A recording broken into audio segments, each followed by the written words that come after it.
runs deep through our veins. We'll stand tall for America till the end of our days.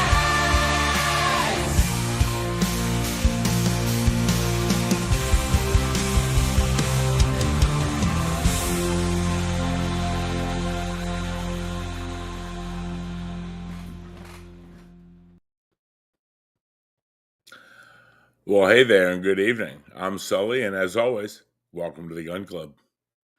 I'm sorry we're starting a little bit late tonight. For those of you all who are not aware, the one and only Dan Bongino is actually live right now with, I believe, Haley on her show over on Rumble, and they are absolutely tearing up the chat. I'm not sure how many concurrent they've got running right now, but it is absolutely through the roof. Dan's talking a little bit about his plan to come back and everything else.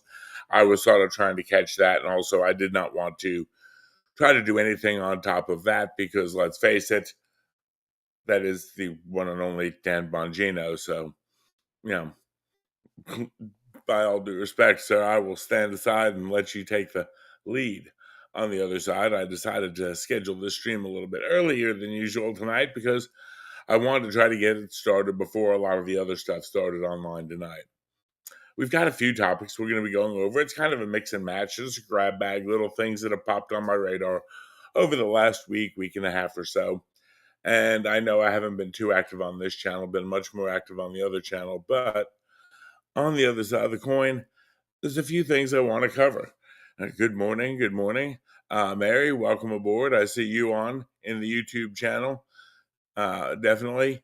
Folks, if you're coming in, give us a thumbs up. Follow the channels either on YouTube or Rumble. We're live on both tonight.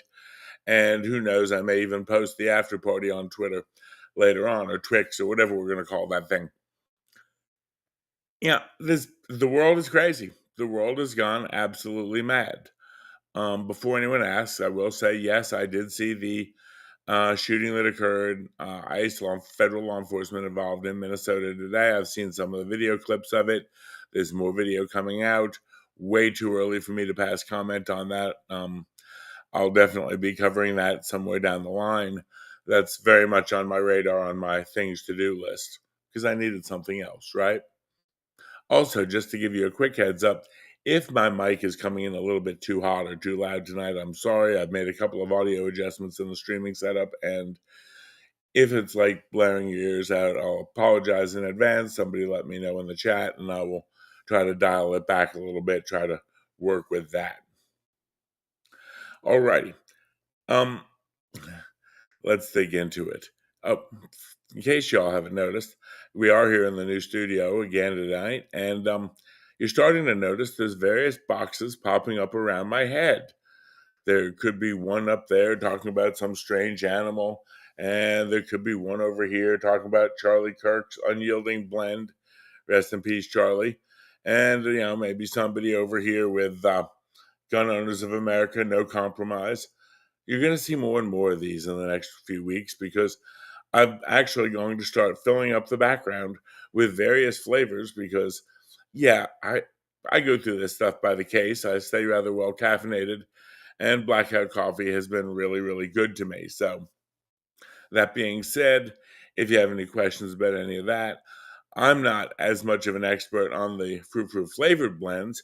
I know Mel, she'll probably be wandering in the chat at some point tonight, and if she does, you can ask her favorite blends. She likes a lot of the flavor, the cinnamon French toast, the vanilla caramel cream, everything else. With me, I go back to good old-fashioned coffee-flavored coffee because, it is what it is. What can I say? Alrighty. So now, as we go through, yes, as Mary says, please like, share, comment. We want to hear opinions. We want to hear thoughts. We want to hear from different folks around the world. It's always kind of fun here, especially, again, live YouTube and Rumble tonight. As people are filtering on in, I'm going to throw this one out there. I'm not going to get in deep to any of the, Somalian daycare stuff, the Nick Shirley stuff, or anything else.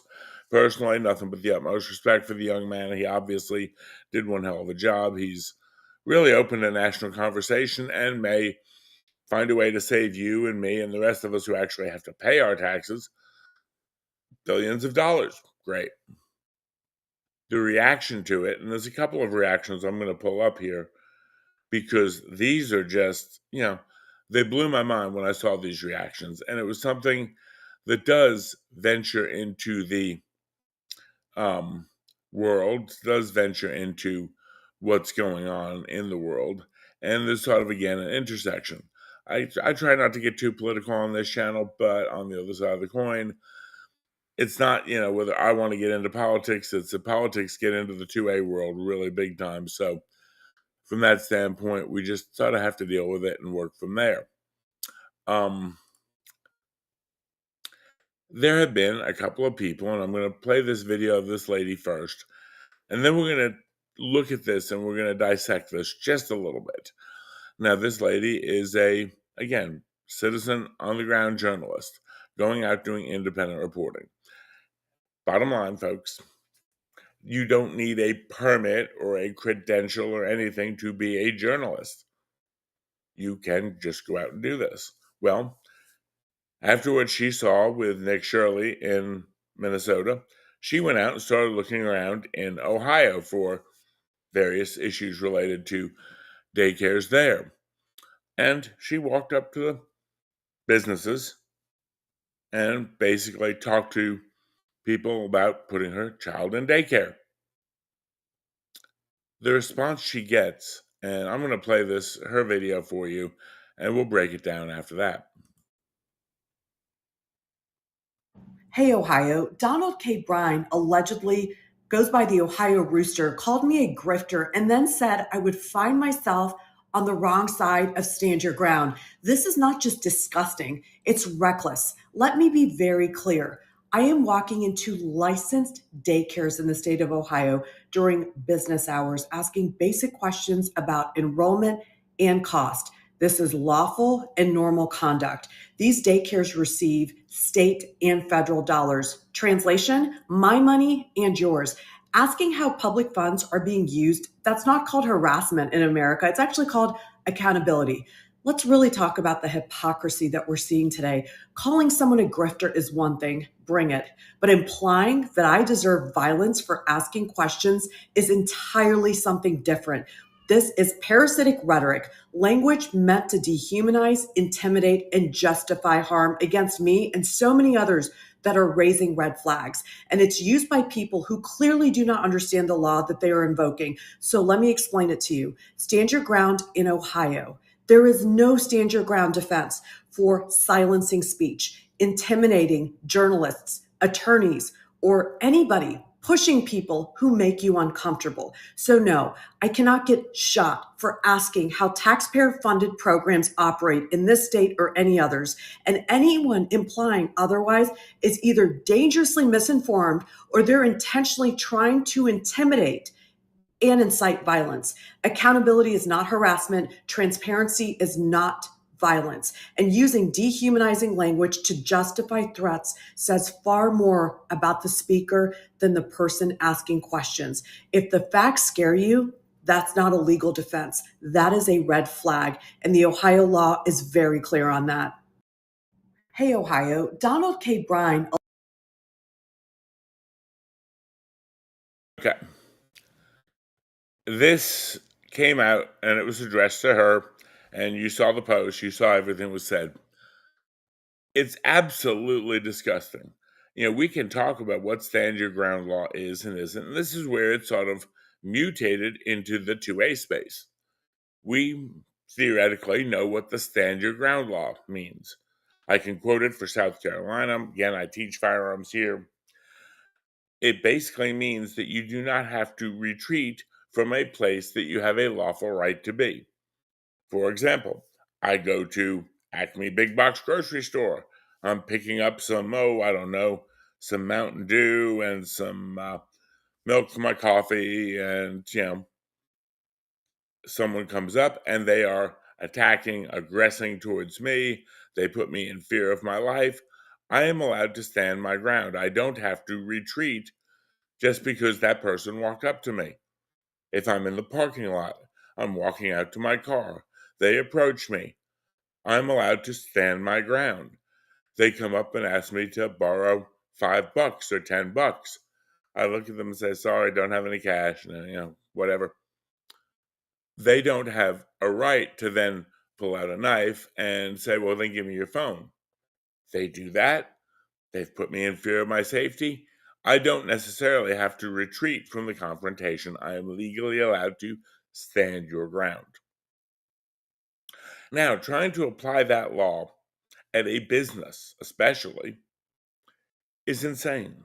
Now, if she went in and she was violent or walked in with a baseball bat and was smashing things, they would not have to retreat from that confrontation. They could stand their ground and meet force with force. That's the actual verbiage in the South Carolina law.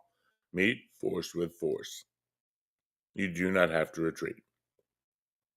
But for someone to go in and ask a question about putting her child in daycare, to ask about business cards or rates or brochures, that's nothing that should put anyone in fear of their life or in fear of death or great bodily harm.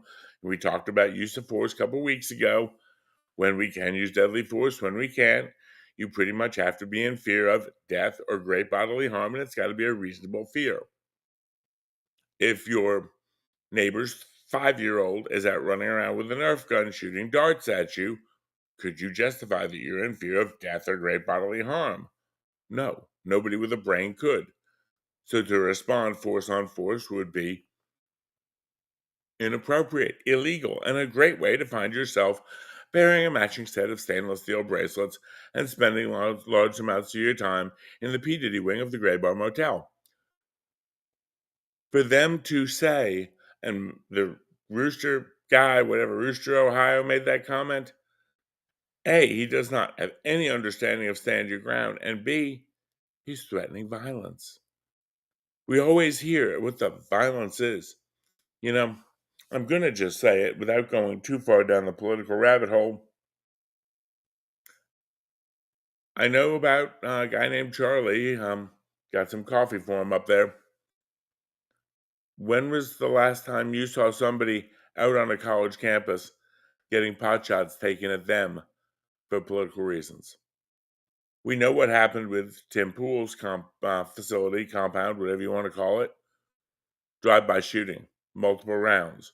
Now they're saying that, oh, he's making it up. Yeah, he's got video of it on camera. So, yeah, that.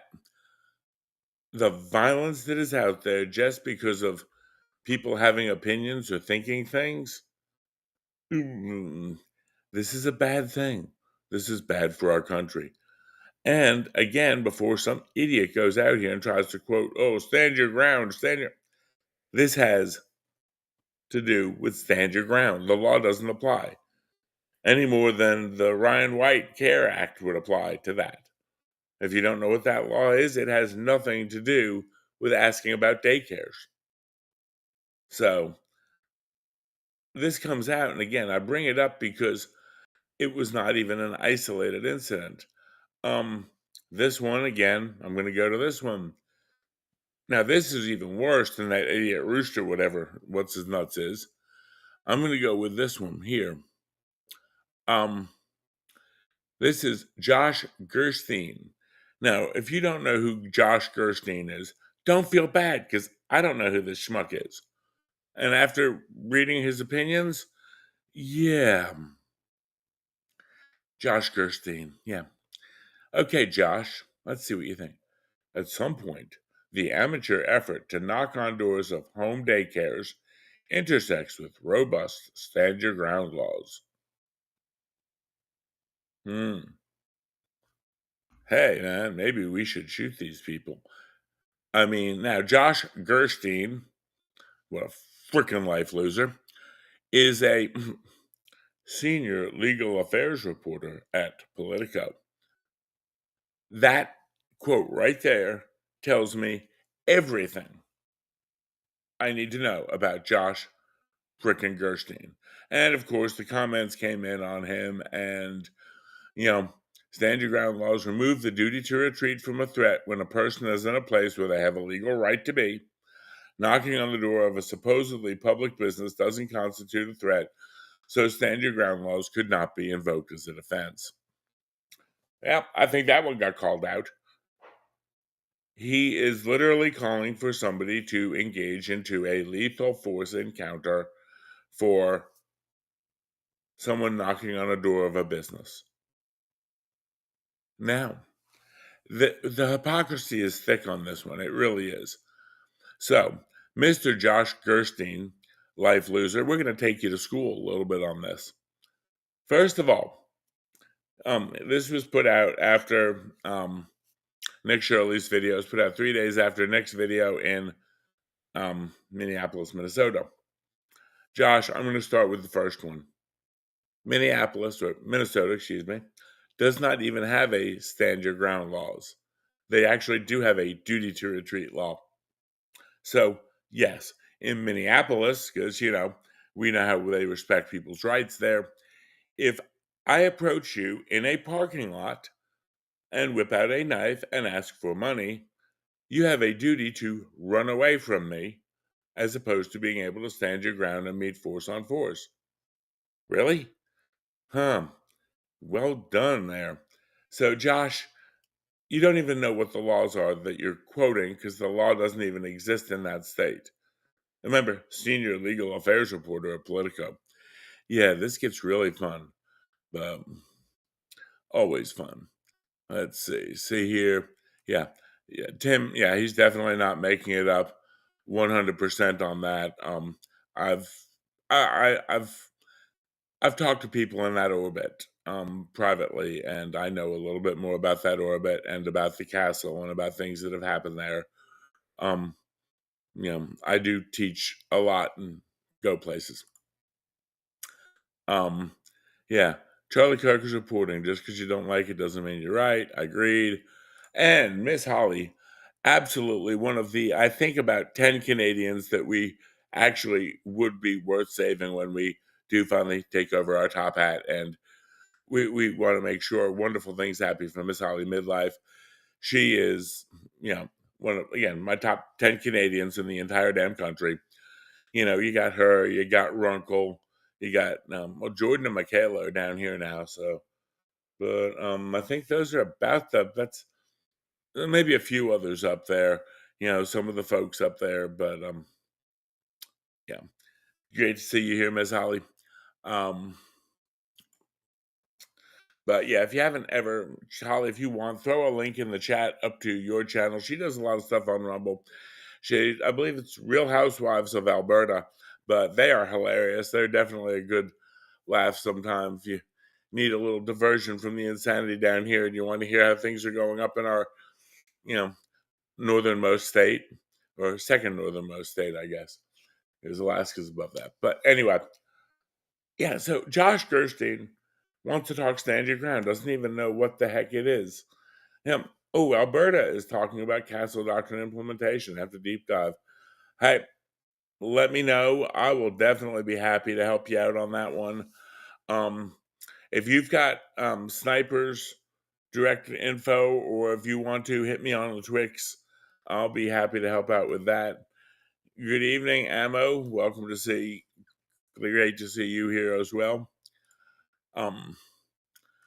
So yeah, when we're talking about stand your ground in Minnesota, it doesn't even exist, Josh. This is the legal affairs reporter. You think he could do 15 minutes of research, dumbass. Secondly, knocking on doors of, he says, home daycares. Nick did not go to any home daycares. If you watch his video, again, it's a 42-minute video, really interesting watch. You can get a few laughs out of it. But, so this person who is a senior legal affairs reporter for Politico clearly doesn't watch the video he's commenting on, doesn't know anything about the law that's he's talking about.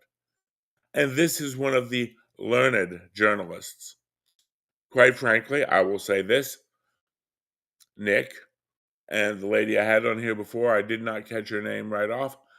The two of them probably are better journalists than this ill-informed life loser schmuck Josh Gerstein from Politico. So yeah, there's that.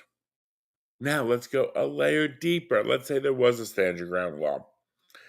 Does anyone in the chat know the name of Ralph Yarl, Y-A-R-L, or perhaps Andrew Lester, L-E-S-T-E-R? Some of you may be able to flash back. We did a use of force report on it on here, and okay, that would be fair. He may be. I don't know about that. I will say that maybe attention has nothing to do with it. I don't know what this guy's doing. I don't know Josh Gerstein. I've never met him, and I really wouldn't want to waste my time.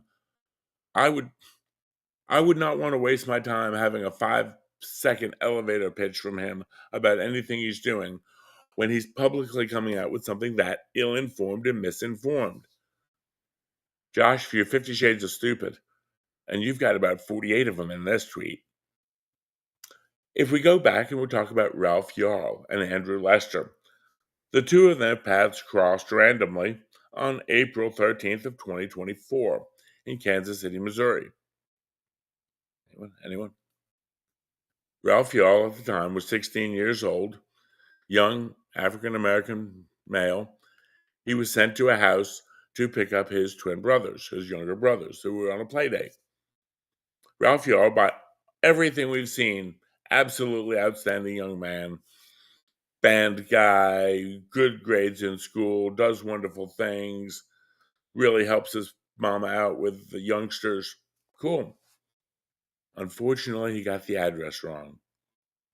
And when he got the address wrong, he went to the house of Andrew Lester. Now, Andrew Lester, retired aircraft mechanic from what had been America West Airlines, at the time was 84 years of age. And there, on April 13th of 2024, at about 10:30 at night, Ralph Yarl knocked on Andrew Lester's door. What happened after that, there is a little bit of a debate and a little bit of a discussion. Some people say that when Lester started to open the inside door, Ralph Yarl was trying the doorknob on the screen door. Some people say he was just standing there. I don't know. I wasn't there, and there's no video. Lester always maintained he was rattling the screen door, which was latched, and he was trying to open it. Andrew Lester panicked. Andrew Lester, again, 84 years of age, had recently had heart surgery and knee surgery, could barely get around, and meets this young man unexpectedly, uninvitedly, totally out of the blue at his doorstep. Andrew Lester, because someone was out at his door, knocking and ringing the doorbell, and you figure an 84-year-old man with heart surgery and knee surgery might have taken him a little while to get there. Well, he went to the door with a gun. Now, Andrew Lester fires 2 shots. In my opinion, I will say this, Andrew Lester was not justified in firing the 2 shots. Andrew Lester should not have opened the inside door. Andrew Lester made a stack of mistakes in here, and I am not saying he didn't. However, his mistakes were not deliberate, or there was not malice to it. This is an elderly man panicking, some guys at his door rattling the doorknob. That's Andrew Lester. I'm going to walk a mile in his shoes. Okay. Ralph Yarl thinks this is where he's going to get his younger brother. So he's, doopy-doo. He did nothing wrong either. I'm not faulting Ralph Yarl. 2 people interacted in a totally random course of events of an address of, 115th Street or Terrace or 115th Place. Things happen. Were you supposed to go to, Acme Street or Acme Street Extension? Things happen. I mean, people get lost all the time. Ralph Yarl went to the wrong place. Andrew Lester took it wrong. Did Andrew Lester that morning, because this happened 10:30 at night, did that day when he woke up, did he want to and think about, I'm going to go out and shoot someone tonight? You know what? I think I'm going to go shoot a young black kid. I don't think that went through Andrew Lester's mind over breakfast that day, or over lunch or dinner. By 10:30 that night, he had.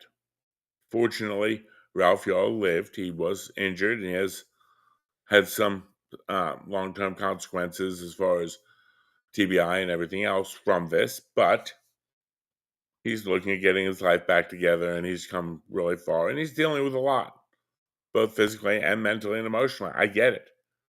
Kid was shot in the face, shot in the head at point blank range. Ralph Yarl did this. Not the brightest move in the world. We don't shoot at shapes, sounds, or shadows. We have to positively identify our target. We know that. 84-year-old man said he was sleeping in his recliner and heard someone at his door trying to get in. This was the most random of randoms. Neither one of them went there with any malice or forethought when they went to that doorway. Now, the media came out and absolutely blistered Andrew Lester. Imagine that. So wait a minute. And this did happen in a place that does have more legit stand your ground laws. Andrew Lester was charged. He did plead guilty. And sadly, he passed away before he could be sentenced. These things drag on, and I'm sure it took a toll on him. Andrew Lester was being wheeled in and out of the courtroom in a wheelchair. An 85, 86-year-old man by that point. The media wanted him hung. Now, Ralph Yarl lived. He did not die. It was not a murder, not manslaughter or homicide of any kind. But if you just knock on someone's door, how can you be shot at? They have no consistency.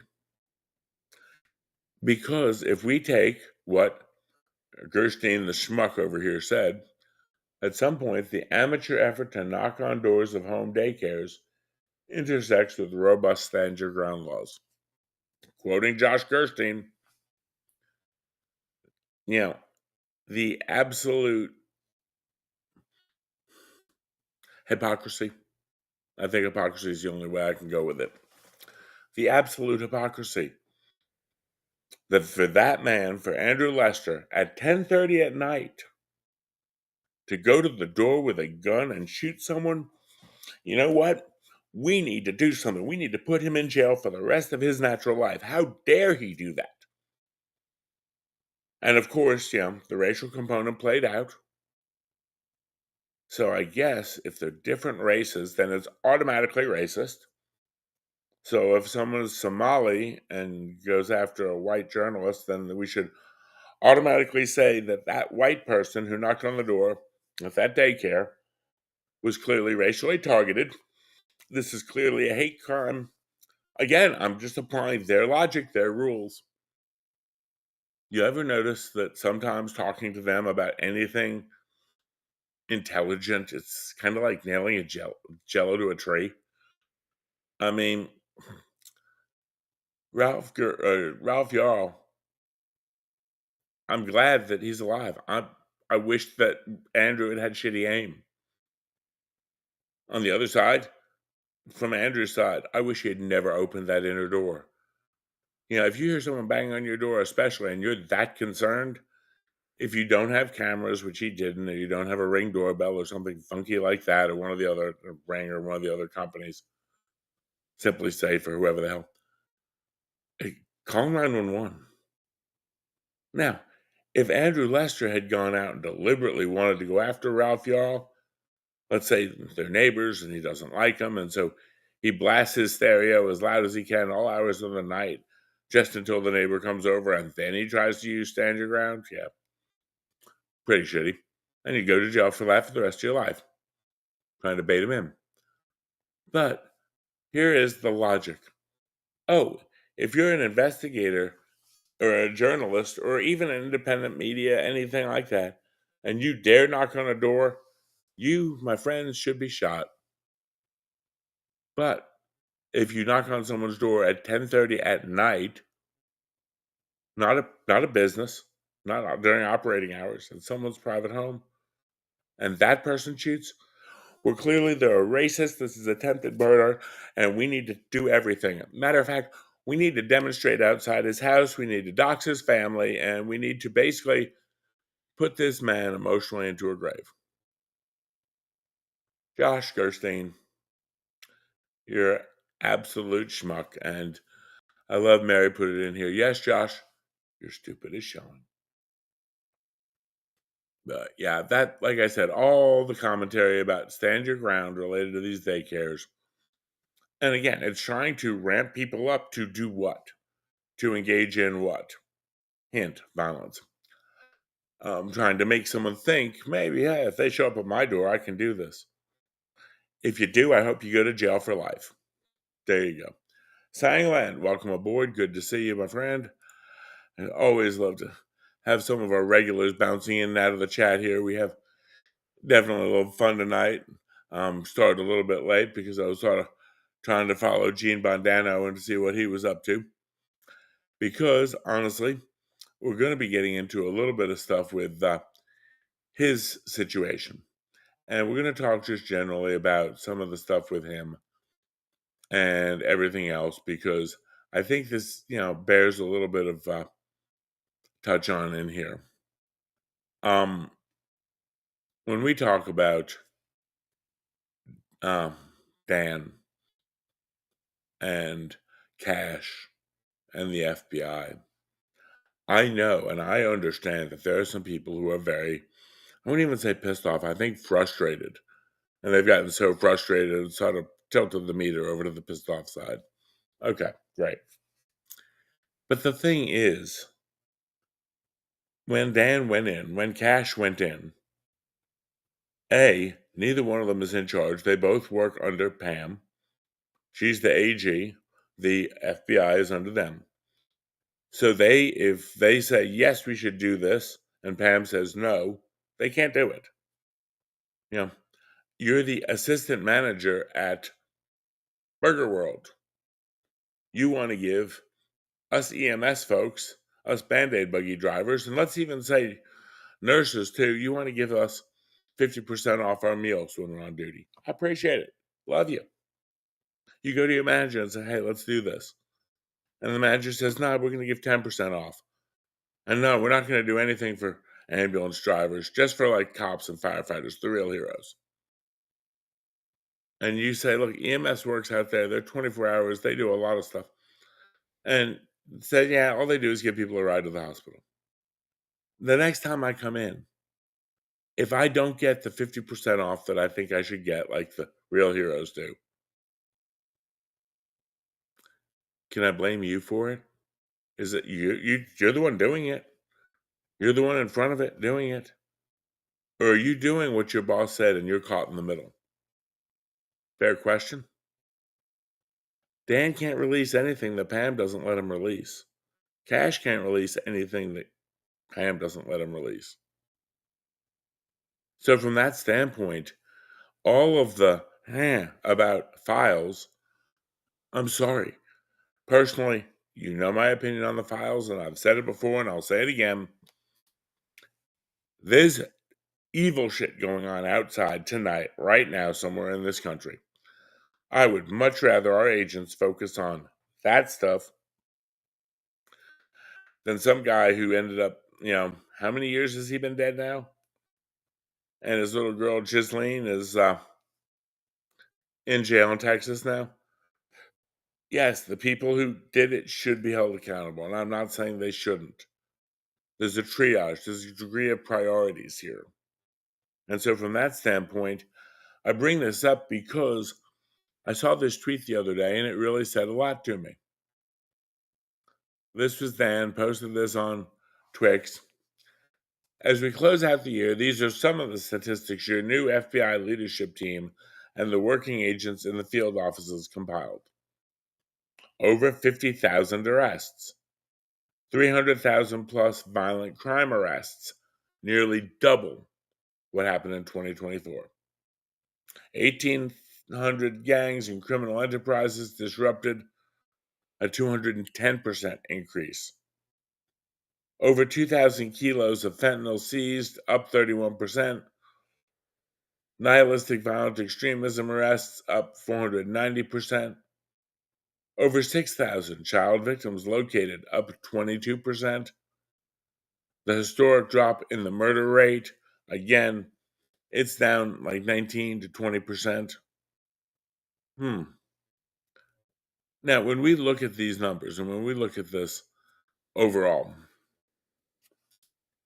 if that is even halfway true, let's say all those numbers are doubled what they really were, it still shows amazing work.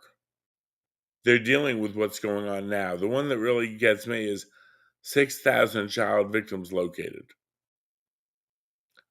If they're dealing with abducted kids, child victims, child trafficking, and manage to find 6,000 kids, that's about what? 20 a day? A little under, about 18 a day, 17 a day. If you want to, you can do the math on the chat. To me, I want those kids home. I'd be willing right now to say, I will never ask about the files again if you're getting 10,000 kids a year found. Let's face it, there's stuff that is just, when we look at, what did we hear recently? We had that plot in Texas to do a bombing thing. That one got picked up by the FBI and DHS and Texas Rangers. We had the threats on the New York stuff. There was one in North Carolina was going to go out on a stabbing spree in a grocery store in his town. He looked at 2 or 3 grocery stores that were fairly close together and was going to just go up to where people were congregated and start swinging a hunting knife at their necks. Okay. That got interrupted. That got broken up. For the last 4 years of the previous administration, we all know when I talk, old Joe in the hoe, knee pads and pee pads. What did we have? Oh, they were on our radar. Yeah. And we heard that after bodies were cold. If they are breaking up active events or oncoming events, if they are finding kids, if they have doubled over 210% the gangs and criminal corruption, double the violent crime arrests from the previous year, I'm going to sit back and I'm going to applaud both of them and all of the men and women underneath them who work on their team. Are they taking criminals off the street? Apparently. Are they doing good stuff? And maybe we didn't get everything we wanted. Folks, we need to sit back and be adults. I'll tell you a story. Once upon a time, I was with someone and she had a daughter who was about 10 years old. We were at Walmart that night. And we were both working nights at the time, so it was frequently that we would end up in Walmart at weird hours. And we had gone to Walmart and we were getting stuff we needed. We had sort of a grocery list. And, we went through. The munchkin asked, hey, can I get this? Yeah, sure, she can have that for a snack. A couple hours later, can I get this? Yeah, okay, fine. Well, a little while later, we had to go and look at something for my vehicle. And as we're going across the back of the store, you all picturing Walmart in your mind here, we go through the toy section. And she wanted to look for a minute. Okay. And she wants to get this toy. And I said, no, not today. And she started getting a little bit uppity about it, a little bit upset with me. And I said, look, you asked, the answer was no, it is what it is. But. I said no. Well, fine then. Wrong way to go, kid. Wrong way to go. I ain't getting dressed down by a 9 or 10-year-old like that. So I proceeded to take everything that she had wanted out of the basket and start putting it on the shelf. Nothing that was cold, so it wasn't anything that was going to spoil. And she goes, "What are you doing?" I was like, "If you come at me with that attitude, you get nothing." Now, we're not 9 or 10 years old, and we're adults, and we're taxpayers, and they work for us. I get all that. But for us to pitch a fight over the 2 or 3 things that we're not getting, when we're getting a lot of stuff we want, man, talk about a thankless job. Yeah, I know you got me 95% of the stuff I wanted, but because of that 5%, you're an SOB. Would you want to work in that environment?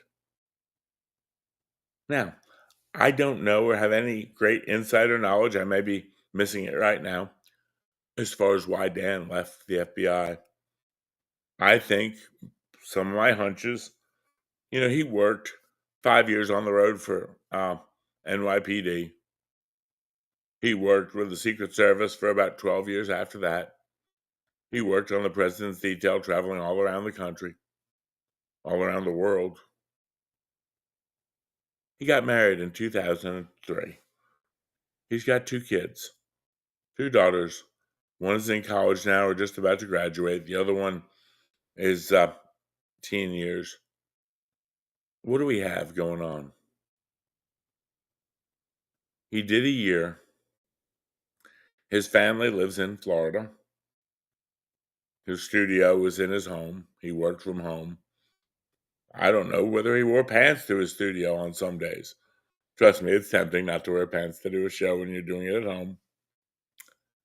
But yeah, he was living in an apartment up in DC, 10, 12-hour days, weeks at a time. When did he go home? When did he get to see the wife? His lovely wife, Paula, his kids. At some point, after a year of it, you think it get old to then flip in on social media and be told what an idiot you are because I didn't get my files. We didn't deserve Dan Bongino. I don't think we deserve Cash Patel. We've proven to be petulant little children. A lot of people, not everybody, but there are a lot of petulant little children out there. And when I can look at the numbers that they did do, murder rates down 20% in this country. Murder rate down 19.8, 19.9. A historic decrease. Now, there's a lot of reasons for that. None of them are gun control, of course. We know that because there have been no major gun control laws passed. What we do know is that, some people got to leave the system, leave the country, but they also went to places, whether it be DC, Chicago, and put in coordinated forces to actually address this stuff. So murders are way down. Child trafficking is way down. They're finding all these missing kids. Let's applaud the 95% we got. Have you ever taken a test, a math test in school? You come home with a 95 or a 96 on it. You say, Dad, look what I did. Look what I did. And he goes, oh, you only missed one. Shame you didn't get 100. What does that do to you? So as Dan moves forward, he's coming back. He's talking about his plans to come back now. He's back home in Florida. He's with his wife. He's back at his home studio on the mic. And Dan is going to be an amazing speaker for the movement. We've lost a lot of amazing speakers. So, yeah. Let's give Dan Cash and the FBI folks a little bit of a break when they're actually doing priorities on violent crime. Now, like I said, the murder rate down almost 20%. Is it thanks to gun control? No. What is it thanks to? Criminal control. Making arrests, making cases sticking. Criminal control can absolutely, positively have a positive effect. Now, while Dan was up there, what was he working on? Well, we know he spent a lot of time on the J6 or J5 pipe bomb stuff. I don't know how that case is going to play out. Still waiting to see. I know some people have different opinions on that. I haven't looked at the evidence because it's not very public right now. What I will say is if he's right on that and they've got that person, there you go. Yeah. We support Dan for what he did do. Support Cash for what he did do. He talks in Cash's little note here. They've led surges across the nation, focusing on driving coordinated action with external partners. These operations include Summer Heat, led by FBI Dan Bongino, over 8,500 arrests in 3 months coast to coast, and immigration enforcement, all of which highlighted joint investigative efforts between the FBI, Homeland Security, and our immediate removal partners, and local law enforcement. Wow. Violent Crime Working Group, they said. When you read everything they did do, no, we didn't get our files. Okay. Man, I just got a 95. I got a 90. I will take it. Because as you know, anything over 70 is extra credit. Now, going a little bit further past that, it's like I mentioned, one of the big things was, we got crime control, we got great crime statistics, and really, there has not been a gun law passed. Maybe gun owners and guns weren't the problem. Maybe it's criminals. You ever think about that? Criminals are the problem. Yeah, it makes sense. Let's see what Michael Cargill has to say about that.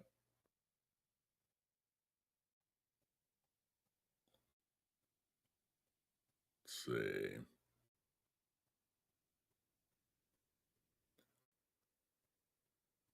And there he is. Did you know a gun will not fire unless you pull the trigger?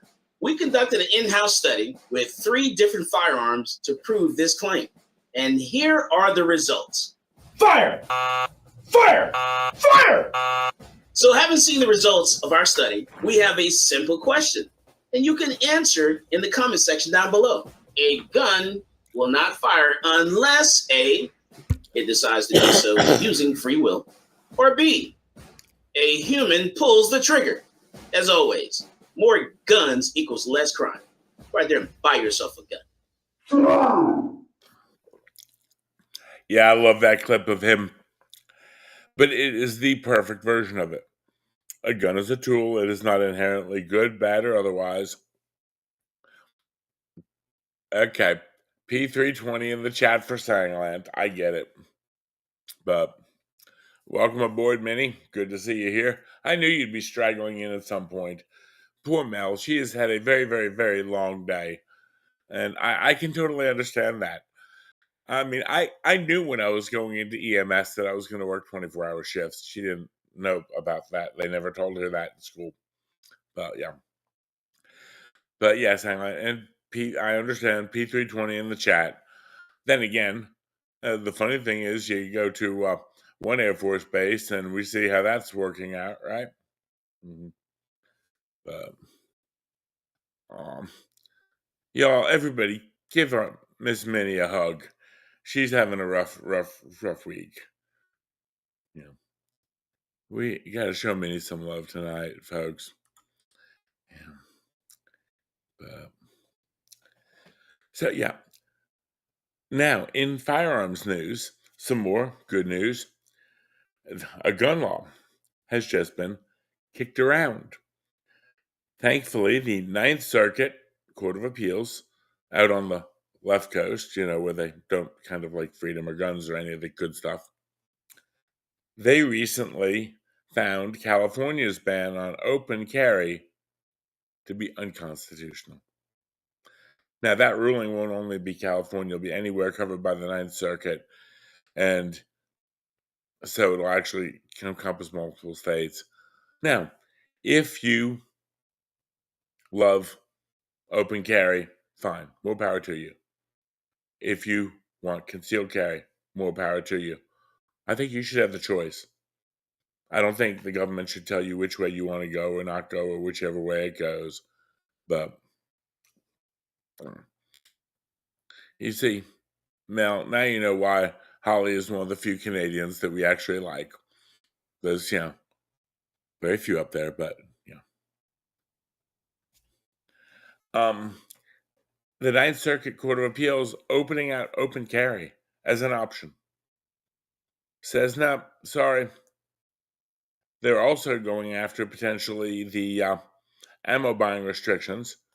As you know, one of my favorite ladies in the administration, AAG Harmeet Dillon, has been, going very aggressively after some of the California. You have to do background checks out there to actually buy rounds for your firearms. They're going after that. So from that standpoint, the laws that we're seeing come through and the decisions that we're seeing and everything else are going great. North Carolina on the 12th of this month is looking at they had passed a law for constitutional carry in North Carolina. The governor vetoed it. On the 12th, they're voting to try to override that veto and make North Carolina one more constitutional carry state. Thank you, North Carolina, for realizing that you should not need to get a permission slip to exercise your constitutional rights. Okay. Holly, great question. Thank you. Thank you so much. I'm going to jump into this. Okay. There can be pluses and minuses to both. I prefer concealed carry. Now, when I carry, I also, depending on which holster it is, some of my holsters have different types of locking, retention clips, things like that actually have to be activated in order to get the gun off my person. If it's summertime and I'm going somewhere and I'm in, t-shirt and, khaki shorts, or I got my old jorts on, it's really hard to go deep concealed and carry a full frame firearm. Now, let's say I do want to carry a full size firearm. If I've got a retention grade or a locking holster for it, and I say, you know what, F concealing for the day. Where I'm going, I know I'm not going to get in too much headache out of it. Now, it's like our local big box store. They're sitting here. Yes, Holly is. Honestly, it is. Although, especially now down here in South Carolina, it's warmer in the summer. If I was up there where I was colder, wouldn't have to worry as much. But if you're going out somewhere and it's like, okay, now again, some of the big box stores, some of the supermarkets, please refrain from open carrying. And the thing is, this is one where employees have been known to shoot each other. So, but yeah, it's concealed limits what you can bring to the table as far as firearm size, weight. If I want to carry itty bitty, honestly, the worst part is when I'm going with the banana hammock, Holly, then in order to conceal, I have to carry a purse. And then I have to figure out if the purse matches my shoes. And it's so damn complicated. So you see where I'm going.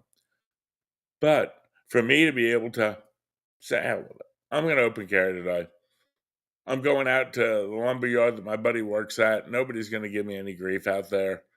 And I can just, go ahead and put it on. Even in the wintertime, if I've got it on, but I've got a jacket or a sweatshirt over it, and I'm in a car and I've got a seatbelt across, accessing that firearm in an emergency, it can be a little bit more difficult. It adds a step to clear your cover garment to draw. So if I think I'm, cool too, I'll open carry it. I'm not the least bit ashamed. You walk into, any gun store, especially, and see the people out there, they're open carrying. If open carry was dangerous. Now, as far as if someone can snatch the item. Now, can someone potentially target me? Yes.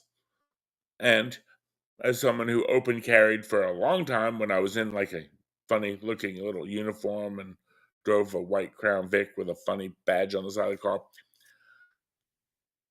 you learn to protect your weapon from gun grabs. You learn weapons retention mentality. You're always scanning the room, and if you notice anybody paying way too much attention to the fact you've got a gun, looking at it, eyeing you, eyeing the gun, you basically make sure that they stay between or away from your 3 to 5 o'clock side. If you're ever out in public and you see guys working a detail up at the mall, let's say you've got a couple off-duty officers working a detail at a mall or a parade or something, a lot of times they'll stand deliberately with their back to the wall so no one can come up behind them. You'll see people casually resting their elbow on the firearm with their hand gripped in on their duty belt. Why? Because if you try to move their arm, they're mentally going to immediately lock that gun to their body and retain it. So weapons retention, I mean, it's a class, it's training we go through. And again, if you're familiar with it and you're comfortable with it, for several years of my life, I was at a point when I did not leave a house without strapping one on. I mean, it's just you didn't leave the house without it. Whether I was going to work, whether I was going to an off-duty gig, whether I was going, if I went somewhere that I couldn't carry it or wasn't going to carry it for whatever reason, well, let's say going out to dinner and I had planned to have a couple of adult beverages, and I decided that I'm thinking leave it home in the gun locker for the night. Okay. But I would actually feel weird walking out in public without one all strapped on and up against my ribs. I mean, you knew it was there. It was live. So, yeah, having the option. I'm a big believer. I don't routinely open carry, but if you want to open carry, who is Gruesome Newsome or anyone else out there to tell you that you can't? If you want a concealed carry and you think that's better, great. I mean, no, I meant a holster strapped on, Minnie, not a strap on. Oh, my chat is. I love my chat tonight. Yeah. Minnie, you owe me one for that one. But anyway, yeah.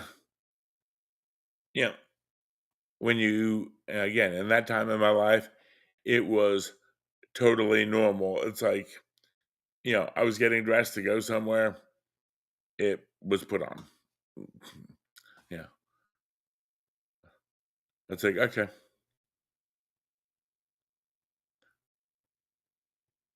I'm glad. We do have such a fun group here tonight. I appreciate it. Y'all don't know how much I enjoy doing these shows. I'll be honest with you.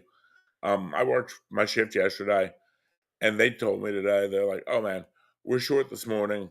There were actually a couple people short. I was offered my choice of any truck I want in the county. You tell me where you want to go today if you're willing to work. I was like, no, man, I really want to go do this. I haven't done a gun club show in a while, and I had some good topics and wanted to run through them and have a little bit of fun with this. And because I do miss y'all when I'm not around. Hopefully at some point I get to the point that I get to do this much, much more.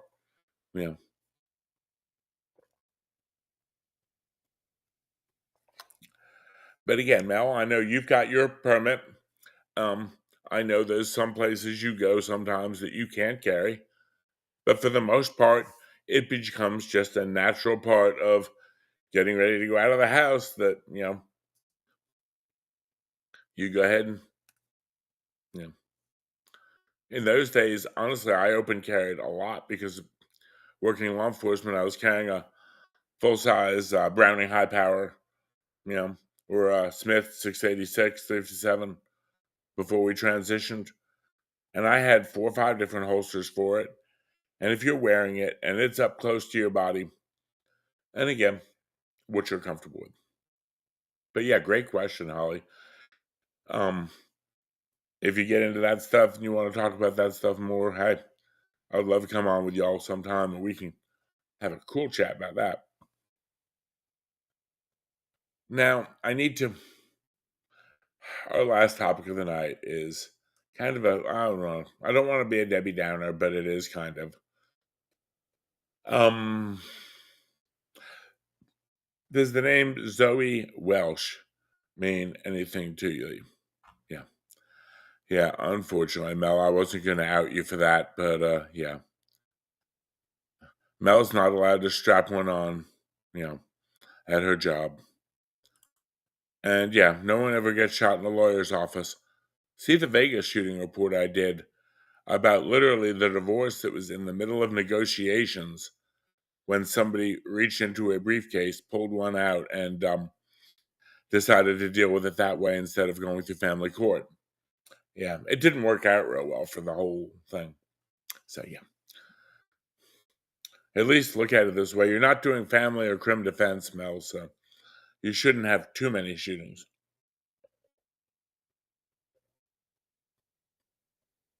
But who knows? I could write that scenario for you real easily. But yeah, we're going to get into Zoe Welsh. Now, if you're not familiar with Zoe Welsh, or the name doesn't ring a bell, doesn't surprise me. Zoe Welsh was 57 years of age. She was a science teacher at a private school, very nice private school apparently, in Raleigh.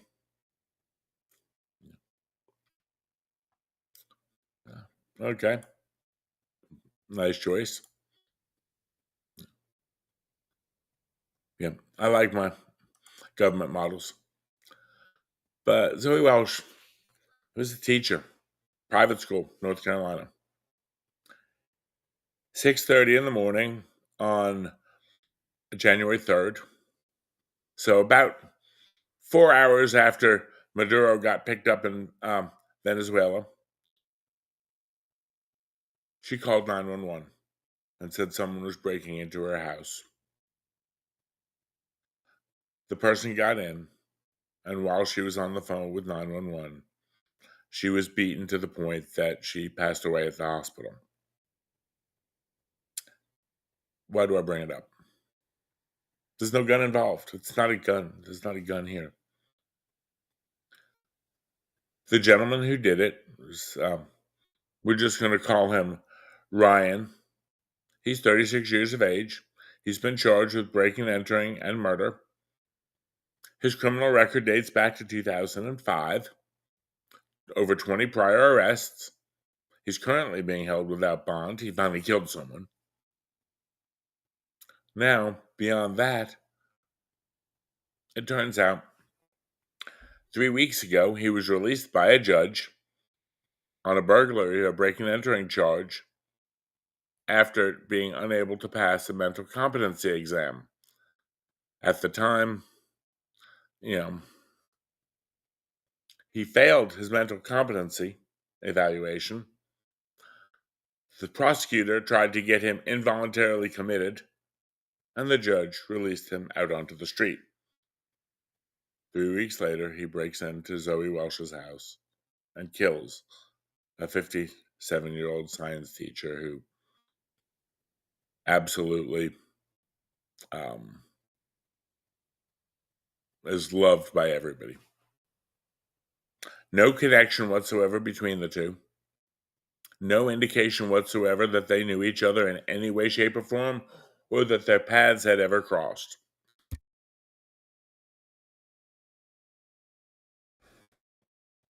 Mel, you are absolutely distracting me here. She's saying, yeah, I need to get a bra holster.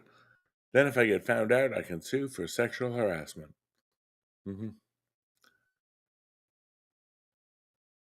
Yeah, how'd you know? What were you staring at? Yeah.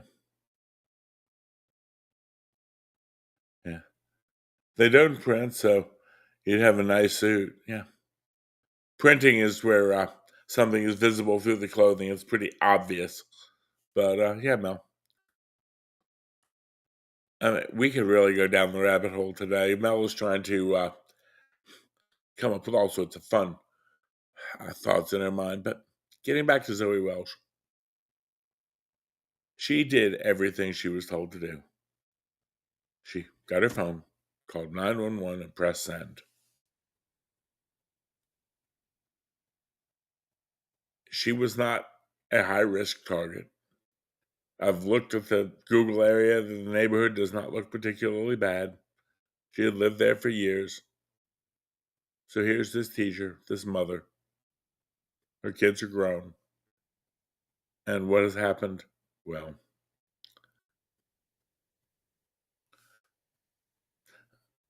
she's passed away. Why? Totally senseless. We can look at the failures in the system. 20 plus arrests. 3 weeks ago for breaking and entering. They dropped the charges because he's too mentally incompetent to stand trial, but not mentally incompetent to put him somewhere to protect the rest of society from him. Irina Zaritska, Charlotte. Zoe Welsh, Raleigh. North Carolina's a red state. They've got their constitutional carry stuff coming up. I talk to people all the time, and I say, look, if you don't want to carry, now Mel, of course, she wants to carry. She's thinking of all sorts of fun things she can strap to her boobs. Fine, more power to you. But at least be able to defend yourself in your own home. Someone says, well, I don't want the responsibility of being out in public with a gun or, go ahead, tell me they're too heavy. I'm talking about gun, not Mel's boobs. Anyway, we're sitting at this point where, having one at home, having a plan, that's great. Call 911 and press send. I'm all for it. And then grab something else and be ready to press send. The recording from 911, she is literally beaten while on the phone. He was unarmed. It was just physical strength.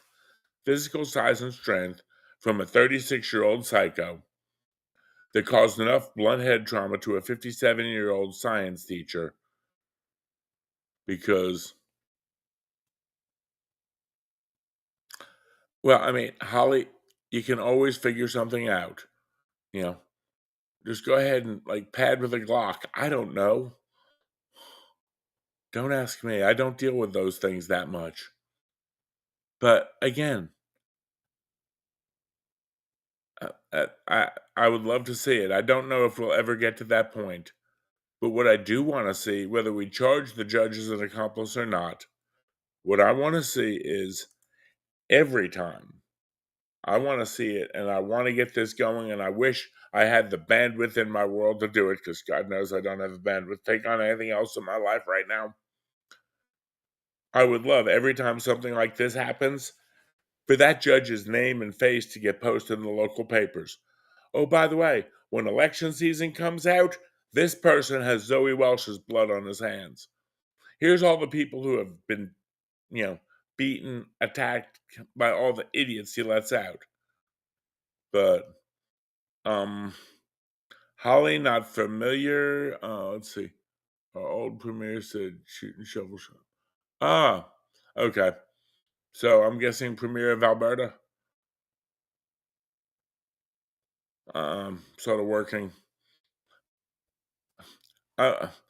My knowledge of Leaf politics is very, very limited. I'm sorry, but and again, you're far west Leaf.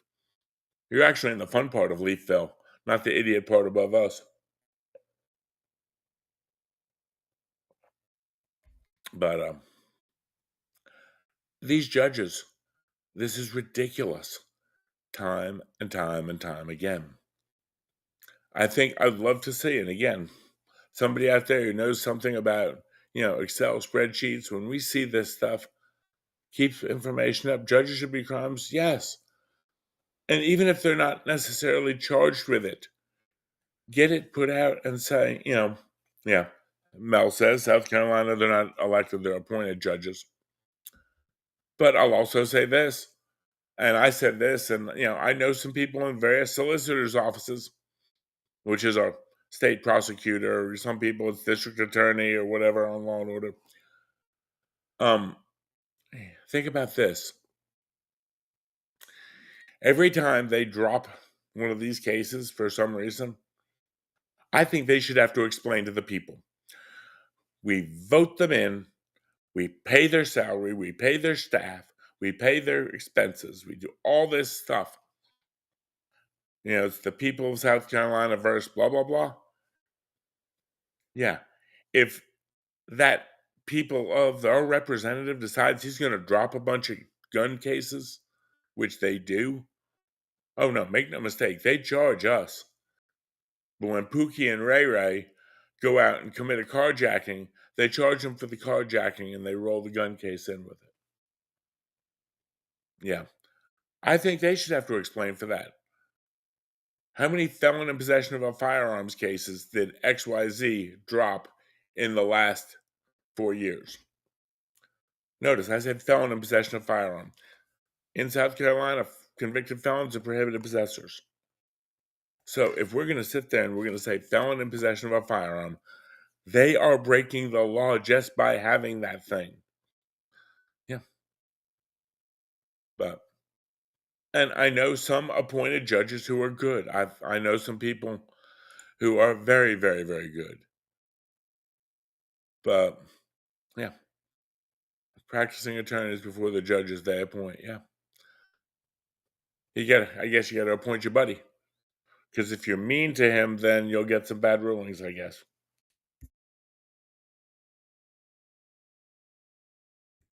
But I want these prosecutors to get rated. I want scorecards.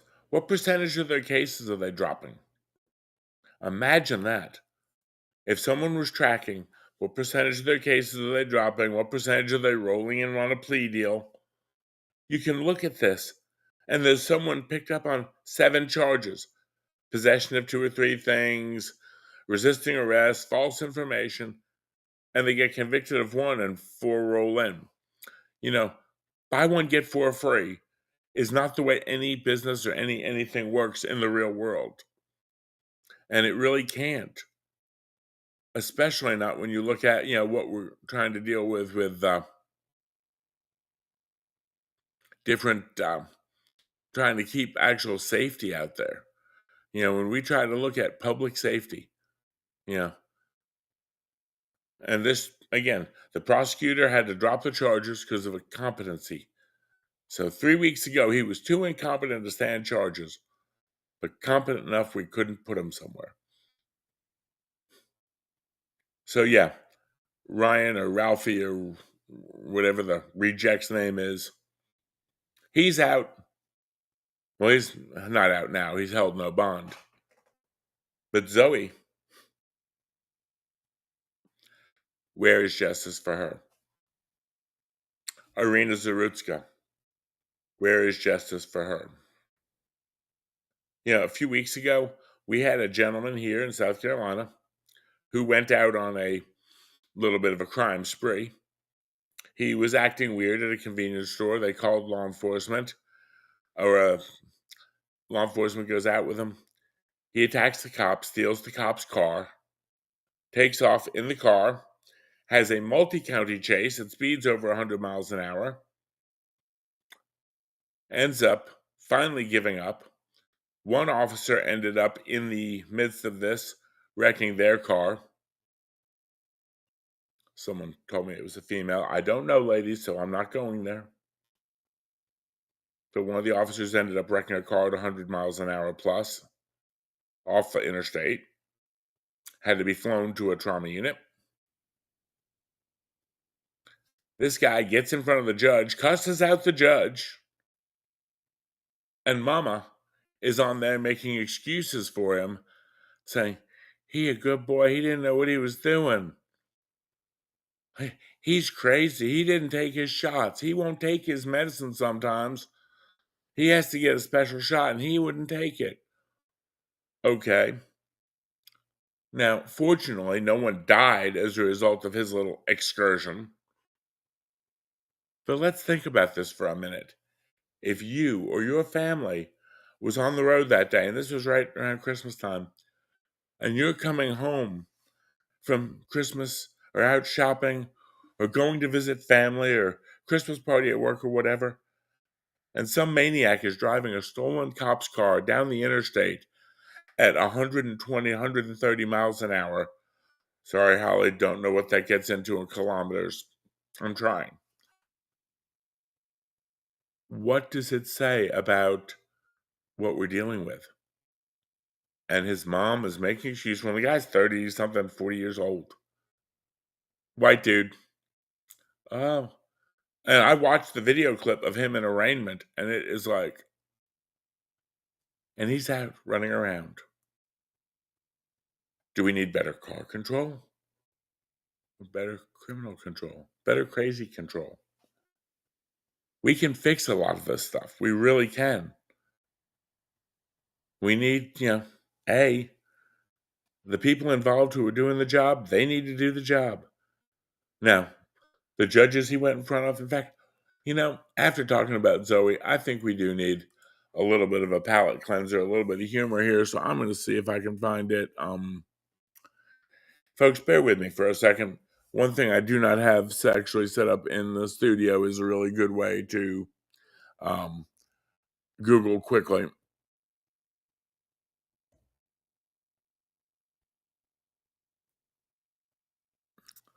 See if I can find this.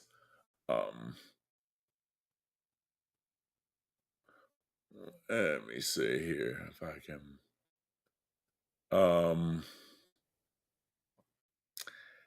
Okay.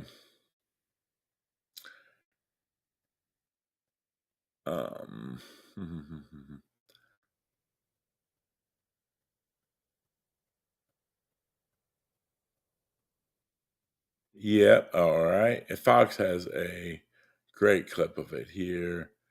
Okay. I'm gonna see if I can share this for you.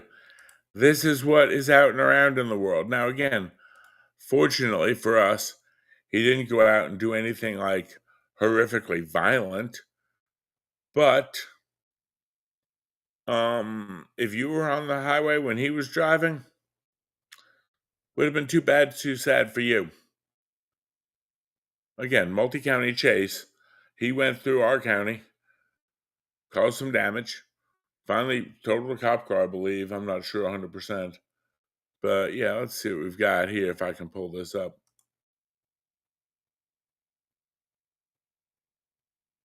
To a trial by jury, you also have the right to an attorney. I have a trial right now. Okay, let me speak, and then you can have an opportunity to ask questions Can y'all hear that okay?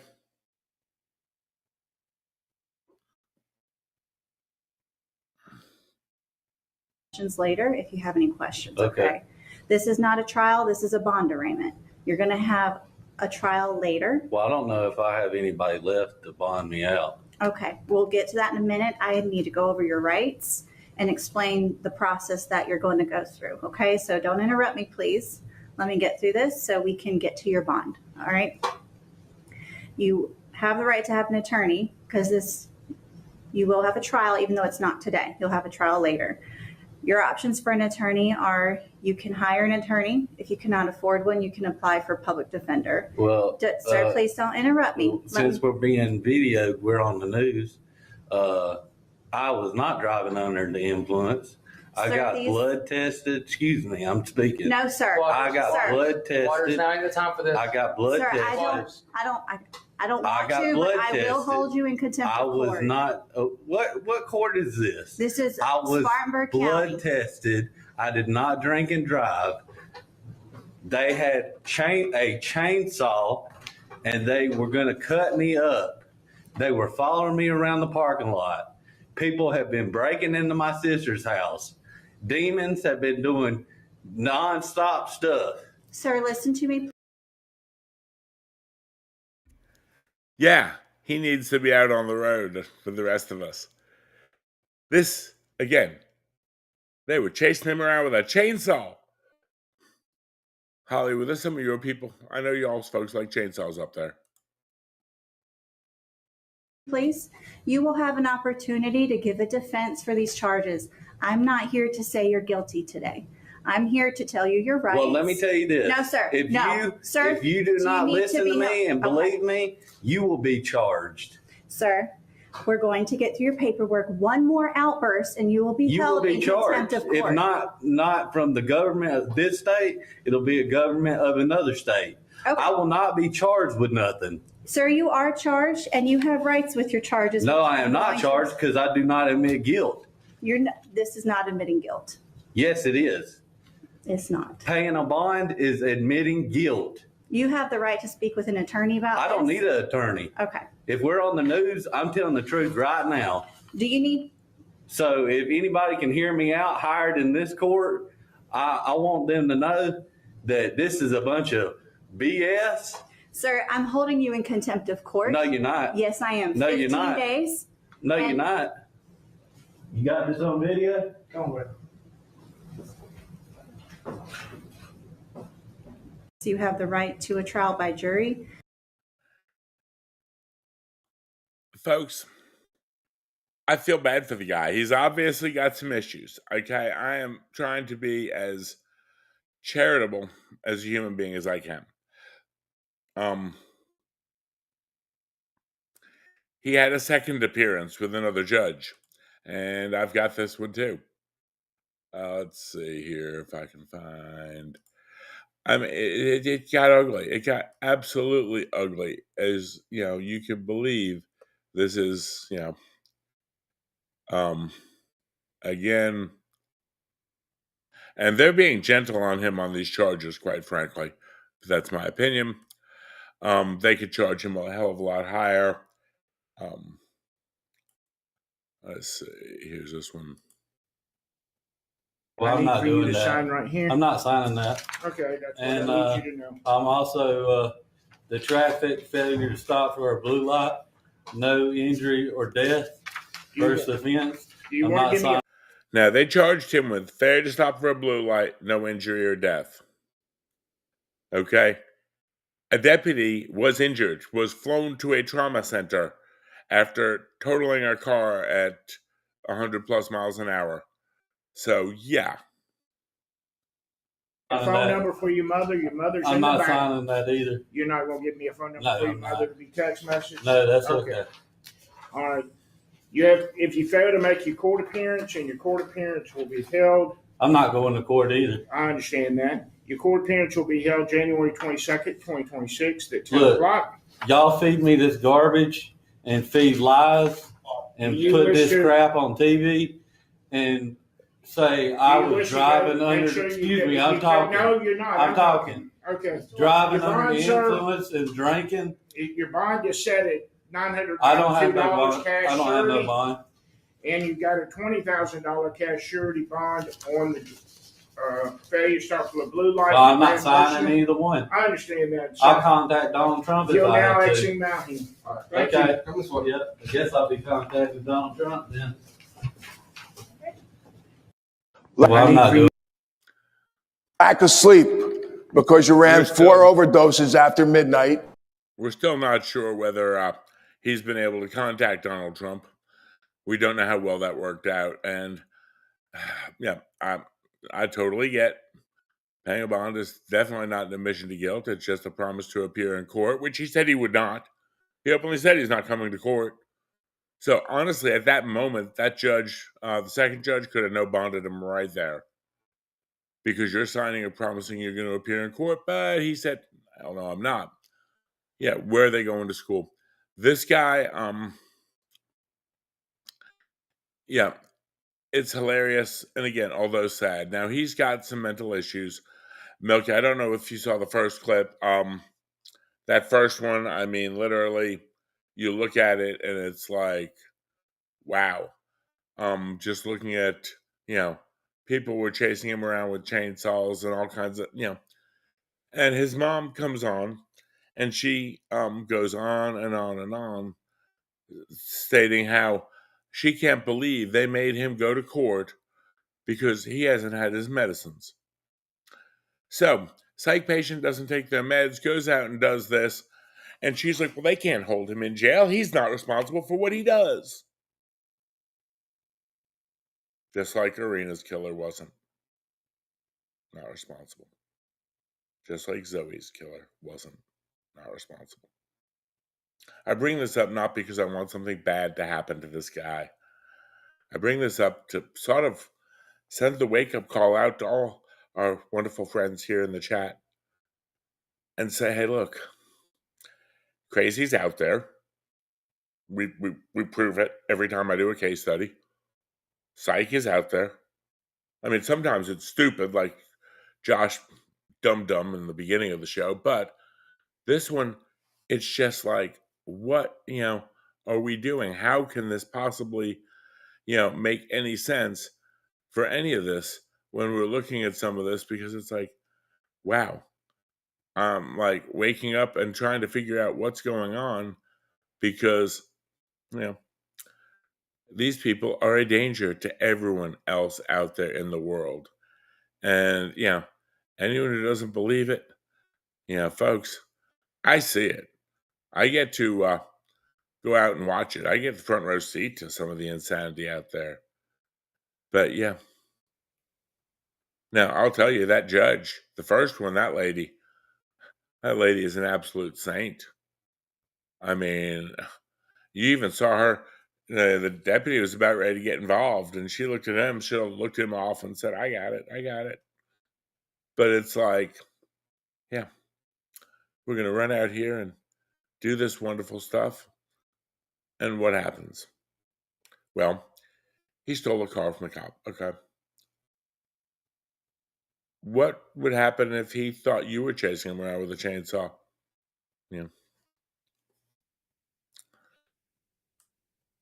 We need shut around again, only for the extreme, but in order to be society.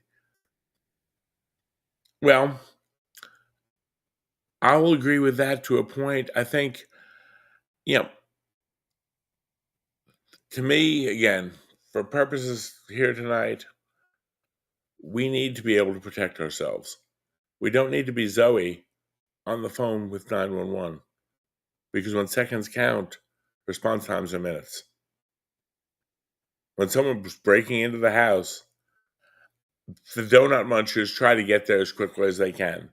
Their cop cars go 130 miles an hour. We proved that. They can't teleport to your backyard or your front door. The laws of physics apply. And I hate to say it, anyone who called 911 in Spartanburg County during that chase probably had a really crappy response time if they had a break-in going on because they were all chasing them down the interstate.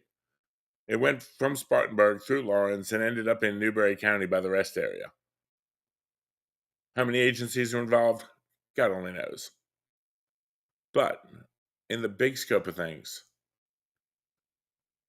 being able to protect yourself, protect your family, being able to take care of yourself, and ladies, this one's for you. Firearms are the ultimate force equalizer that always have been, that always will be.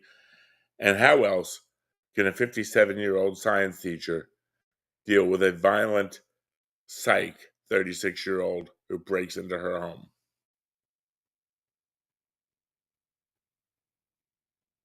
Aiming and pressing send. But that's all I've got for tonight, folks. Hope you at least got a giggle out of that one on the end. Like I said, the Zoe story, it bugged me because I heard it, caught wind of it, that she was on the phone with 911. Zoe, every indication I've seen, I researched it for a day, a productive, normal member of society. I'm sure she never thought she'd have some man break into her house, beat her to death in her bedroom. Yeah. No one thinks she needed it, but yeah, it is what it is. Let's see. Lord, you live in California and nothing makes me feel unsafe. Yeah. Milky, I'll say this. If you have like half a brain, please consider in the back of your mind There are states out here that actually want us to be safe. If not South Carolina, Florida. You can look at Grady Judd, the sheriff down in Florida. They're telling people, hey, if you need to learn how to shoot, come talk to one of our guys. We'll help you out. I know I'm in South Carolina. I routinely go out and do firearms classes. Look at on X, Carrie Sloan, We the Female, down in Georgia. She travels all over the country. She survived a horrific domestic violence incident. I've had her on the channel as a guest before. She runs an organization called We the Female, teaching females, especially DV victims and DV survivors, firearms safety, firearms application. Yeah. Melky, for what it's worth, why? I don't know. I grew up in New York, but yeah. Stuck here with my job. My family's in Texas. Yeah. Well, that makes all the sense in the world. I get it. And I don't know what line of work you're in. It's one thing where I'm fortunate working in emergency medicine. I can wake up and find a job anywhere in the country. Hell, I can find jobs with $10,000 signing bonuses anywhere in the country right now. But again, it's a situation that, at least to me, being able to protect yourself. And I know, California recently, is getting a lot of heat. So,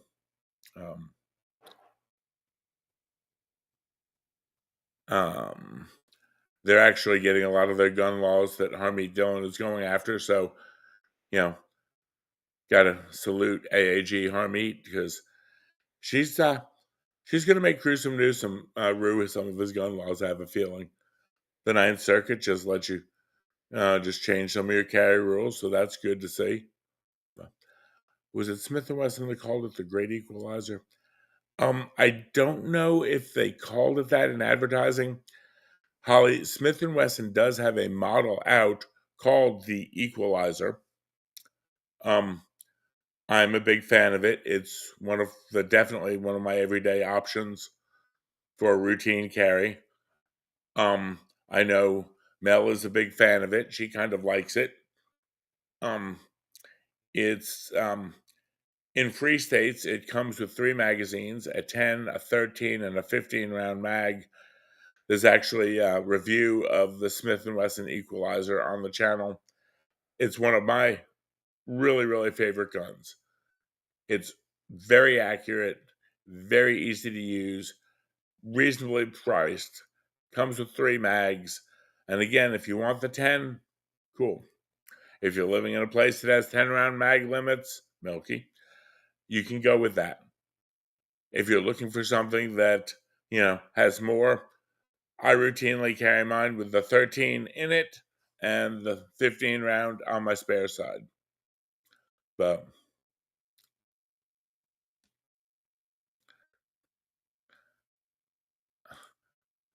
I'm sorry.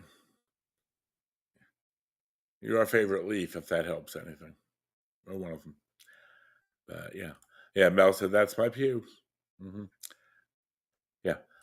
Mel actually liked it so much, she's got one for her everyday carry and one for hidden in the house somewhere. So in case she happens to need it when she's somewhere in the house, she's got 2 of them.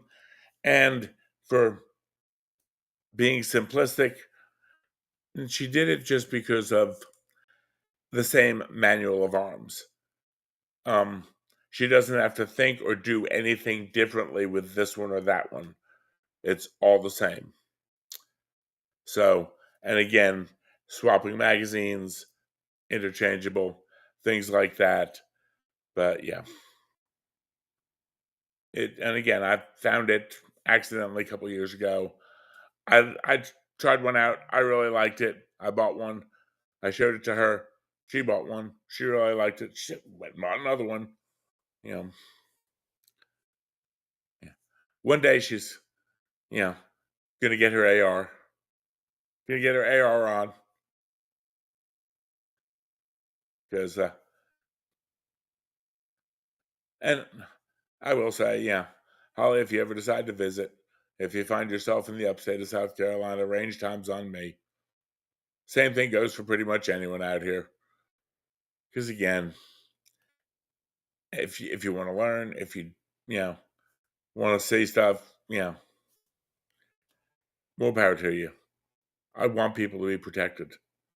I don't want Zoe Welsh stories. I wish love to never have another Irina story or another Zoe story. They did everything right. They were the good guys. Yeah.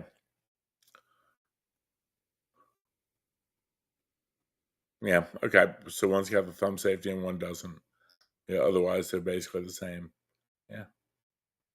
And they're, again, great guns. So from that standpoint. Mel wants to do her purple AR. That's on her radar. Gotta love it.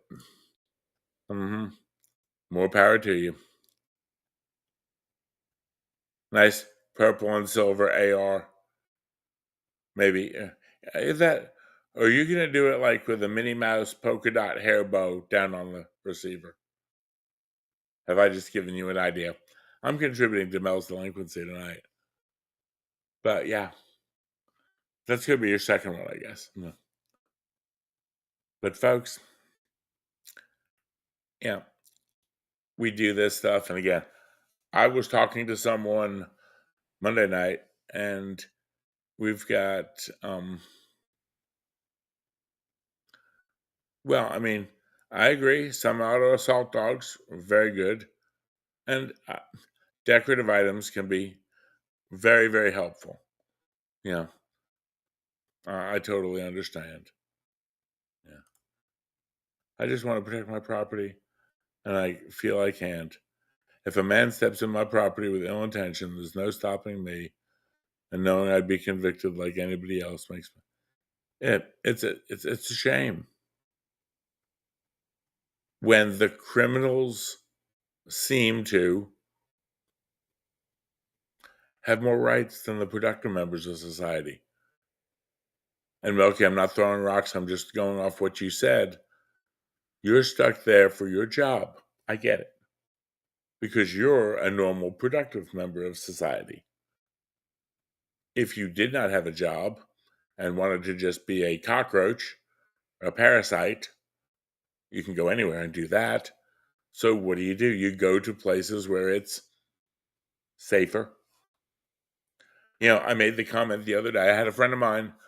She approached me to teach a person she works with some firearm stuff because she's concerned for this girl she works with.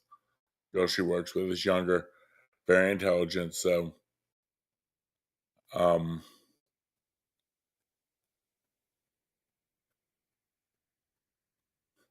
yeah, Mel's rubbing it in.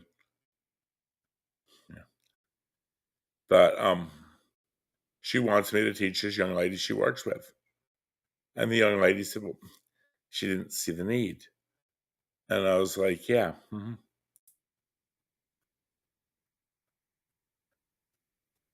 And so I was telling her, I said, look, I'm not saying you got to carry it all the time, but at least start learning. Start getting used to it. Start understanding what we're dealing with in the world. And so we talk about this stuff, and it's like, yeah, folks. So we're going to be doing that, and I'm a big believer of it. And well, at least,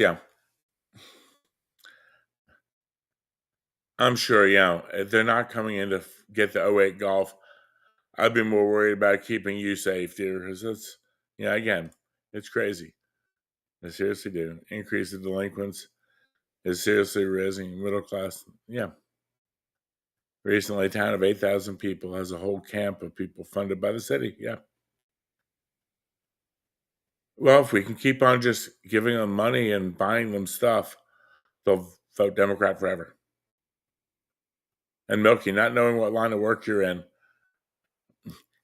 with all the tax changes coming out in California, I wonder if your company would ever consider like opening an office in Austin or Texas or like a free state. Yeah, that's the one thing that blew my mind when Elon was moving all of his stuff out of California. It's not so much political; it's financial. How much money could your company save if they were in a free state?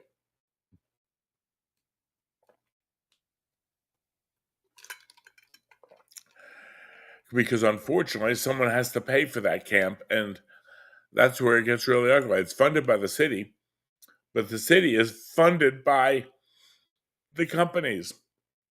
They bleed up dry. Look what Zoran the Moron's doing up in New York. That's hilarious. He's already got the anger or the ire of Harmeet Dillon. She's watching him. She basically told him that on X. She's like, yeah, we're not going to do that. There's federal laws about that. You might want to be careful. And they had an attorney online who said, yeah, things aren't going to be good.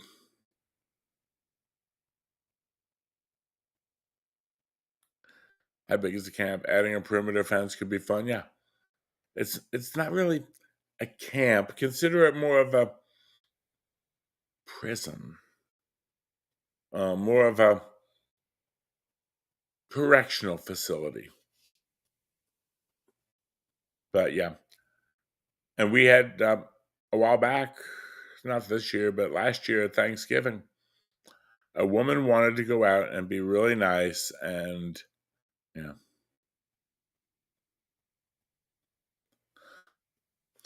she wanted to take and donate a bunch of her leftover Thanksgiving food on Saturday morning to a group of homeless folks. She went to the grocery store, bought a bunch of disposable, cheap plastic containers, went home, packed up all the food from her fridge, big bags and everything else of it, took it out to one of the local homeless camps to give all these people a Thanksgiving. Ended up attacked and her car and phone stolen. Some colleagues of mine and I now sort of help try to oversee and prevent that type of thing. Put it in simple terms, companies based in Texas, okay, clientele's in your area, stay there until you get some. Understand. Yeah. Smart, though, basing it in Texas, very financially savvy. Yeah. I don't know where you are, but it might almost be worth, I don't know if Arizona's much better. I think it is. I know New Mexico is definitely not, but the buyback, determined to be a failure. I've always laughed at buybacks. Actually, when they do buybacks around here, buybacks are everyone goes with cash and sits half a block away with signs saying, I buy guns, I pay more than the state. And they basically come and all the people wanting to sell stuff are making offers outside the thing. They got really upset at people for doing that. Brandon Herrera, the AK guy, or AK Jesus, he did that. He and Donut went out to one buyback in Texas. The city PD and everything got real upset at him, but he's like, yeah, it's a public parking lot. We've got a right to be here. You can't stop me. And they're like, yeah, I guess we can't. I'm sorry. It was really kind of amusing. I felt bad for the cops who got filmed on that one when they sent them out there, but yeah. Well, you know what? I hope little by little. I don't know up there. I know they're still kind of crazy because I watch Ian's stuff a lot of times. I'm sure you know Runkle, but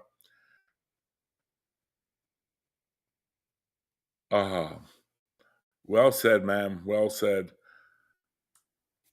Such a wise lady. Such a wise lady. North American women need to understand that we're no longer live in a high trust society, and adjust altruistic behavior as such. Giving is beautiful and kind, but bring back up. Yes, No, agreed. And I'm a member of a local community organization in our state, the Palmetto State, and we reached out right after that happened over Christmas last year and put it out in a lot of groups that if you want to do something, this just happened. If you want to do something, please arrange an escort. And we did volunteer escort stuff for a few places because I get wanting to do something. I get, if it's cold out, wanting to bring blankets or socks. Or I know one person that I did some stuff with doing some escort stuff. Not that kind of escort stuff, please, kids.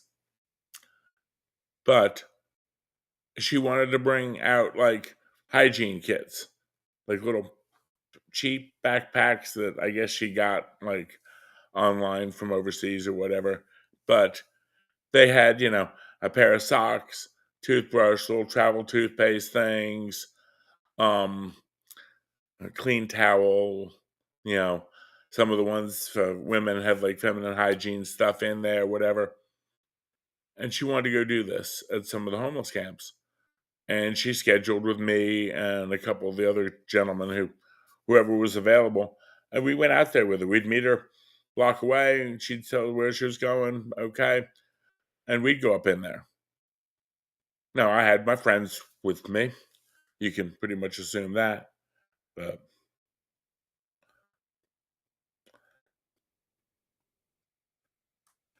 many. You could say that we do run an escort service. It's statewide. There's Charleston. There's people in the upstate, all over the place. Yeah. We've got a rather diverse clientele. But, I mean, I didn't have a chance to do anything this year because the way the holidays synced up with my work schedule. But we did a lot of escorting last year around Christmas because here's someone who at Thanksgiving had wanted to go out and do something nice, wanted to do something decent. It's frustrating. And I will say, one of the people who I did escort stuff with, she's basically told me in the beginning, she goes, well, I really don't think this is necessary, but I promised my husband I'd do it this way. And she was little Susie Country Club in a Mercedes SUV with a glittery case on her iPhone. And I'm thinking, sweetheart, you have no idea what goes on out here. And she, had a bunch of stuff she wanted to bring out there. And I think it was great. I think it was wonderful. And I helped her carry a bunch of it. But I'm thinking, this is the child climbing into Harambe's cage. It really is. Oh, look at the pretty monkey. And yeah. And we didn't have any problem while we were out there. They were really appreciative, super nice. We chatted a little while. I don't necessarily have a problem with them, but there are some of them who are desperate. And out of their desperation, they can make a really bad impulse decision. But their impulse decision has consequences for the person on the receiving end of it. This guy, Ryan or whatever, who took out Zoe, we still don't know why. This is not a why. I'm, looking to see what happens in the case. I'm following it a little bit, but yeah. Folks, please be smart, be safe, take care of yourself. Make sure, Holly, you have plenty of decorative items nearby. If you happen to be out around an old thrift store or antique store and you find, a nice, long, heavy fireplace poker, always nice. Ladies and gentlemen, I'm just going to say, if you decide to put a softball bat in your car, make sure you've got a glove and a couple of softballs also. And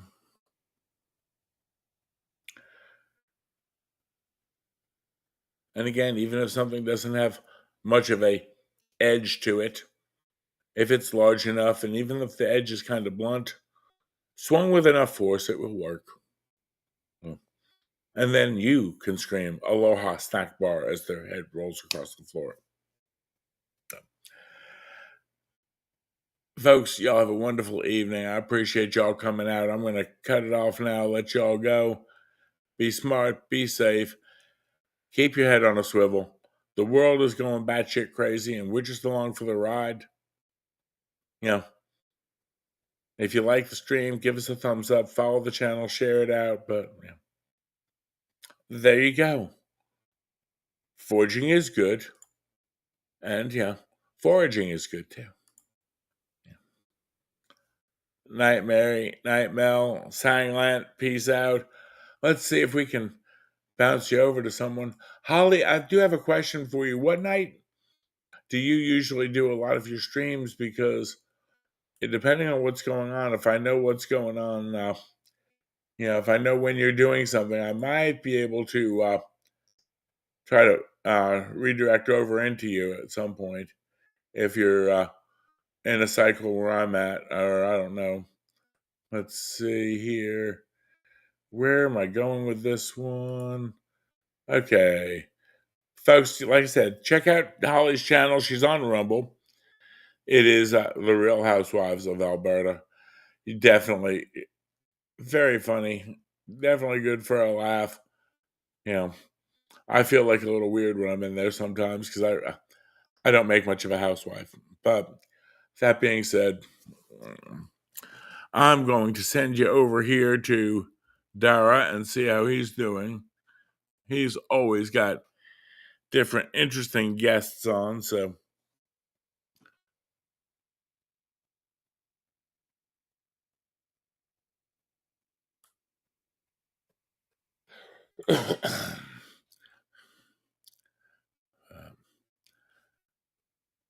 good night all.